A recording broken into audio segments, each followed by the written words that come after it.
এজন্য আমি বলি, বান্ধবী গেলে বান্ধবী পাওয়া যায়, স্ত্রী গেলে স্ত্রী পাওয়া যায়, কিন্তু মা চলে গেলে মা খুঁজে পাওয়া যায় না। আমাকে আর আপনাকে জন্ম দিতে যে আমার আর আপনার মা কি পরিমাণ কষ্ট করেছে, এটা যে কষ্টটা করে সে টের পায়, এটা বলে বোঝানো সম্ভব না। চিকিৎসা বিজ্ঞানীদের ভাষায় একজন সুস্থ মানুষ 45 ইউনিট পেইন, আপার একটা একক 45 ইউনিট পেইন সহ্য করতে পারে। ব্যথার তীব্রতা যদি এর চেয়ে বেশি হয় তাহলে হয় লোকটা বেহুশ হবে, নয় মরে যাবে। আমার আর আপনার মা আমাকে আর আপনাকে যেদিন জন্ম দিয়েছিল, যেদিন আমাদের ডেলিভারি হয়েছিল, ওই দিন আমার আর আপনার মা 57 ইউনিট প্লাস 57 ইউনিটেরও বেশি পেইন সেদিন সহ্য করে আমাকে আপনাকে দুনিয়ায় এনেছিল। যেটা কোনো সড়ক দুর্ঘটনায়, আপনার অ্যাক্সিডেন্টে আপনার দেহের 20টা হাড্ডি, 206টা হাড্ডি দিয়ে আমাদের দেহ গঠিত, 20টা হাড্ডি। বাড়িতে আসছেন তো এটাই তো আপনার বাড়ি, আপনার মা রেখে দিয়ে নতুন মা পাইছেন, এটাই তো আপনার মা। তো ওনাকে মায়ের জায়গায় বসাতে আপনার সমস্যাটা কোথায়? বৌমারা খেয়াল রাখবেন, আপনি আপনার শাশুড়ির সাথে যে আচরণটা করতেছেন, আপনার শেষ বয়সে আপনার ছেলের বিয়ে দেওয়ার পরে যে বৌমাটা আসবে, ওই আচরণই আপনাকে ফিরিয়ে দিবে। আপনি যা যা করবেন আপনার মেয়েকেও তারা ওই রকম কষ্ট দিয়ে বাড়িতে ফিরিয়ে দিবে। চিল্লায় বলেন ঠিক কিনা? খবরদার, টিট ফর ট্যাট, ইটটি মারলে পাটকেলটি খেতে হয়। কেউ যদি ইসলামকে কঠিন ভাবে আপনার কাছে উপস্থাপন করে, বাঘের বাচ্চার মতো দাঁড়িয়ে বলবেন লা ইউকাল্লিফুল্লাহু নাফসান ইল্লা উসআহা, আল্লাহ সাধ্যের বাইরে কারো উপর কোনো নিয়ম চাপায় দেয় না। জোরে কোন ঠিক কিনা? ইসলাম সহজ, এতদিন করে কঠিন বানায় রাখছে আপনাদের কাছে, কঠিন কঠিন করে প্রেজেন্ট করেছে ইসলামকে, কঠিন বানাইছে আর কিলাকিলি শিখাইছে। কিলাকিলির দিন শেষ, আর আমরা কিলাকিলি করতে চাই না, আমরা চাই ঐক্য। চিল্লায় বলো ঠিক কিনা? কিলাকিলির দিন শেষ, গোজামিলের দিন শেষ, ভুল বুঝানোর দিন শেষ। জনগণ সচেতন, জনগণের ধোকা দেয়া চলবে। সহজ, ইসলাম সহজ। আল্লাহ রাসূল সাল্লাল্লাহু আলাইহি ওয়াসাল্লাম বললেন ইয়াসসিরু ওয়ালা তুআসসিরু। হিন্দু ভাই যদি কেউ এসে থাকো আমার মাহফিলে, তোমারও আল্লাহ ধরবে, কোরআন পড়লি না কেন? আপনি বলবেন আল্লাহ আমি হিন্দু, আপনারও ছাড়বে না। ভাই গিরিশচন্দ্র সেন, সে কোরআনের প্রথম অনুবাদ করেছে বাংলাদেশ।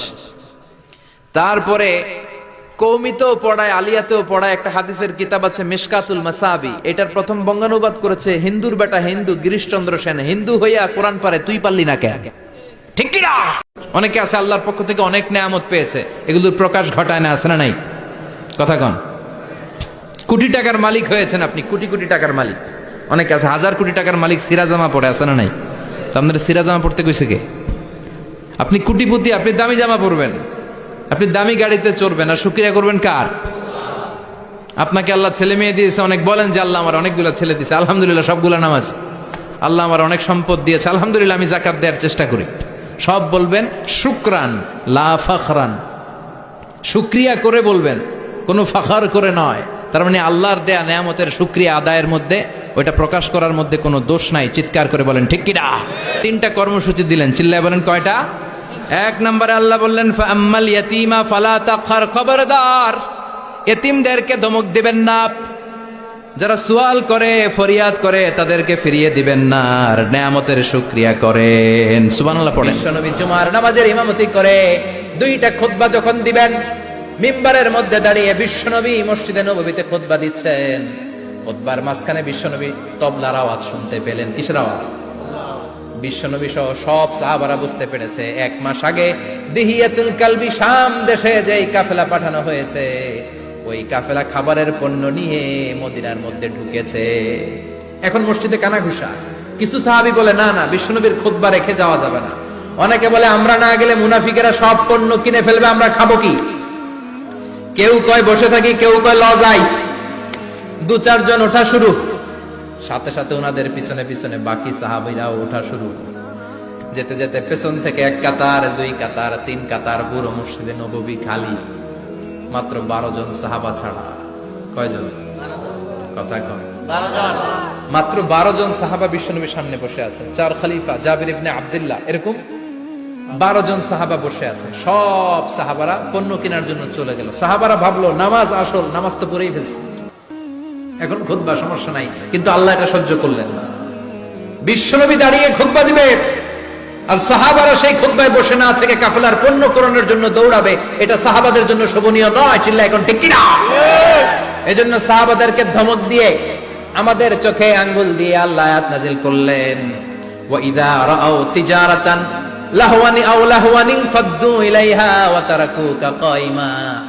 ও নবী, আপনার সাহাবারা দুনিয়ার পণ্য সামগ্রী দেখে আপনাকে জুমার মিম্বারের মধ্যে দাঁড়িয়ে রেখে তারা চলে যায়। কুল মা ইনদাল্লাহি খায়রুম মিনাল লাহওয়ি ওয়া মিনাত তিজারা। ও নবী, আপনি বলে দেন আমার কাছে এত বিশাল ধনভাণ্ডার আছে, সবার যত চাহিদা যত কামনা আছে সব যদি দিয়ে দেয় আমার ধনভাণ্ডারের 1 ইঞ্চিও কমবে না। সবচেয়ে বড় রিজিকদাতা কে? আল্লাহ। চিল্লায় বলেন কে? আল্লাহ। কেউ যেটা পারে না পারে কে? আল্লাহ। কেউ যেটা দেয় না দেয় কে? আল্লাহ। জুমার নামাজে আগে আগে যেতে রাজি আছেন? সময় মতো জুমার খুতবা শুনতে রাজি আছেন তো? খতিব সাহেবরা ঠিকঠাক মতো জুমার খুতবা দিবেন তো? বিশ্বনবীর যদি ডানে বায়ে কোথাও তাকানোর দরকার হতো, উনি আর চোখে তাকাতেন না। অনেকে এইভাবে বসে আছে, ডানে এমনে তাকায়, এমনে আছে না নাই? এইভাবে এমনে তাকায়, আচ্ছা না নাই? এভাবে তাকানো যাবে না। বিশ্বনবী ডানে তাকানোর দরকার হলে ইলতাফাতা জামিআন, অ্যাবাউট টার্ন, ঘুরে যেতেন, ঘুরে এইভাবে তাকান। আবার বায়ে তাকানোর দরকার হলে বুকটা নিয়ে শরীরটা নিয়ে ঘুরে যেতেন, এইভাবে তাকাতেন। সুবহানাল্লাহ পড়বেন না? আর চোখে তাকানো কি ভালো স্বভাব? বিশ্বনবী ইদাল তাফাতা ইলতাফাতা জামিআন, যেদিকে তাকাবেন ওদিকে ফুললি মনোনিবেশ করতেন, তারপরে তাকাতেন। সুবহানাল্লাহ পড়েন। ওয়া কানা মুস্তাহিয়ান, লাজুক ছিলেন, বেশ লাজুক। এখন সমাজে লাজুকতা নাই, লাজ শরম আমরা হারাতে বসেছি, ঠিক কিনা?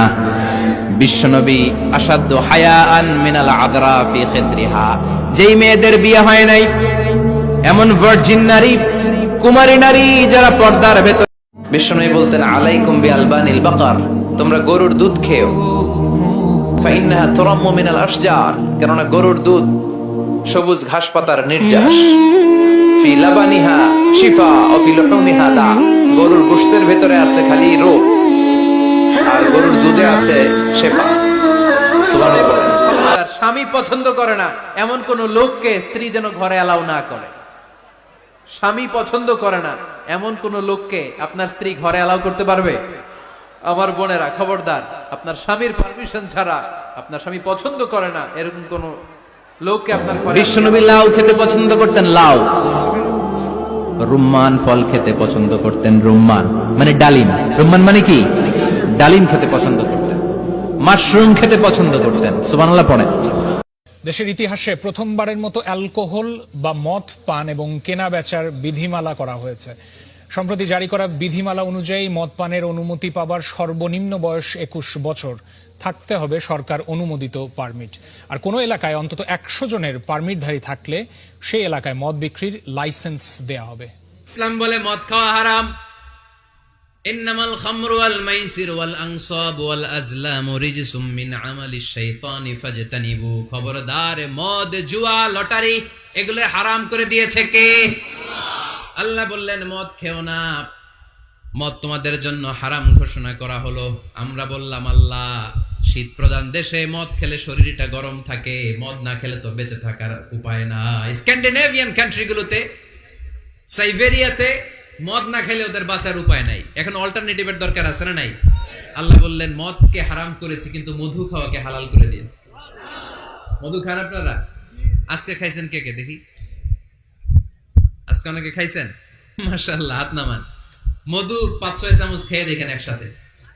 মদের বাবা এটা, চিল্লায় বলেন ঠিক কিনা? শরীর গরম হবে, অনেক অনেক শক্তি হবে। মধুর মধ্যে আছে ফ্রুকটোজ, কি আছে? ফলের মধ্যে আছে সুক্রোজ, আর চিনিতে আছে গ্লুকোজ। ফ্রুকটোজ আর সুক্রোজ এটা স্বাস্থ্যসম্মত, এটা ভেরি হেলদি ডায়েট। এটা খাবেন, তাহলে সুস্থ রাখবে কে? তাহলে সুক্রোজ খাবো, ফ্রুকটোজ খাবো, আর গ্লুকোজ কমায় দিব। রাজি আছেন? কি সুন্দর নাম, খাদিজা। বলে ভালো লাগে না? প্রথম নারী যিনি কালিমা পড়ে ইসলাম ধর্ম গ্রহণ করেছেন, আমাদের আম্মা জান। বিশ্বনবীর প্রথম বউ, 25 বছর বিশ্বনবীর সাথে সংসার করেছেন, 3 বছর বিশ্বনবীর সাথে জেল খেটেছেন। রাদিয়াল্লাহু তাআলা আনহু এসে বললেন, ইয়া রাসূলুল্লাহ, আমাকে কিছু দান করেন, আ'তিনি শাইআন। বিশ্বনবী বললেন, তুমি ভিক্ষা করো, তোমার ঘরে কিছু নাই? সাহাবী বললেন, লা ইয়া রাসূলুল্লাহ, কিছু নাই। বিষ্ণু ঈসা ইসলাম আবার প্রশ্ন করলেন, কিছুই নাই? সে বলল, হ্যাঁ আছে। কি আছে? একটা জামা আছে, জামা, আর আছে একটা পানি খাওয়ার জগ। দুইটা জিনিস আছে, একটা কি আর একটা পানি খাওয়ার জগ। বিষ্ণু বললেন, দুইটা নিয়ে আস। সাহাবী রাদিয়াল্লাহু তাআলা আনহু জামার জগ নিয়ে এসে বিষ্ণু ঈসা ইসলামের হাতে দিলেন। বিষ্ণুনবী জামার জগটা ধরে বললেন, মাইয়াশতারি হাদাইন, কে আছো আমার সাহাবীদের মধ্যে এই দুইটা জিনিস কিনতে চাও? এক সাহাবী দাঁড়িয়ে বললেন, ইয়া রাসূলুল্লাহ, ইয়া হাবিবাল্লাহ, আনা আশতারিহিমা বিদিরহাম।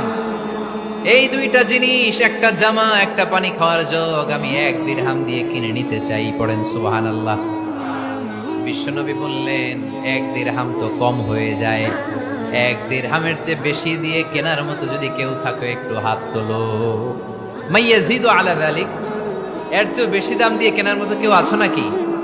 আরেক সাহাবী হাত তুলে বললেন, ইয়া রাসূলুল্লাহ, ইয়া হাবিবাল্লাহ, আশতারিহিমা বিদিরহামাইন, আমি 1 দিরহাম নয়, আপনার সম্মানে 2 দিরহাম দিয়ে জিনিসগুলো কিনে নিতে চাই।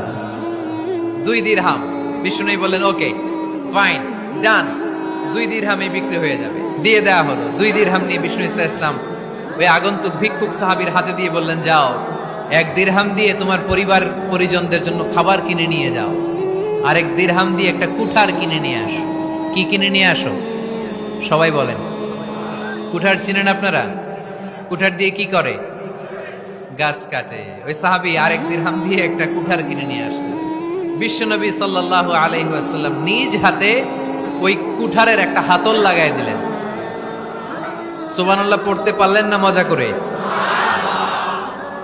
হাতল ছাড়া কুঠার ধরা যায়? ধরা যায়। বিশ্বনবী কাঠের একটা হাতল লাগাই দিলেন। এই হাতলটা দিয়ে বিশ্বনবী বললেন, try to imagine the attitude of the last messenger Muhammad সাল্লাল্লাহু, he changed the world for the better and made us better creature. তার নাম কি? কি নাম? হি ওয়াজ মুহাম্মদ সাল্লাল্লাহু আলাইহি ওয়াসাল্লাম।